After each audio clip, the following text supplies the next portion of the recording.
দিনটা ছিল আর্জেন্টিনার ফাইনাল খেলা, তাই জন্য দেখো কি সুন্দর বেলুন দিয়ে সাজিয়েছে আমাদের ক্লাবটা। আর আমরা যাচ্ছিলাম রথের মেলায়, তখন তো রথের মেলা হচ্ছিল। আর আমার বাড়ির সামনেই কিন্তু ক্লাবের মাঠেই রথের মহোৎসব হয়। যারা বারাসাতে থাকো তারা তো জানো, আমাদের এই মাঠটা অনেকেই চেনো। তাই মামামকে নিয়ে যাচ্ছিলাম। আগের বছর মামাম কিন্তু আমার পেটুতে করেই গেছিলো এখানে, আর এবছর আমরা ওকে কোলে নিয়ে যাচ্ছি।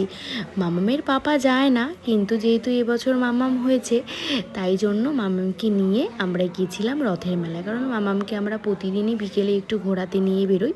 আর এখন দেখো পর্দাটা বন্ধ হয়ে গেছে, 8টার পরে ঠাকুরের দর্শনটা বন্ধ হয়ে যায়, তাই তোমাদের দেখাতে পারলাম না। আর এদিকে প্রোগ্রাম হচ্ছে, সবাই দেখো কত লোক বসে প্রোগ্রাম দেখছে। আগে যখন শুরু হয়েছিল তখন এত বড় ছিল না প্রোগ্রামটা, এখন মহোৎসবটা অনেক বড় হয়েছে।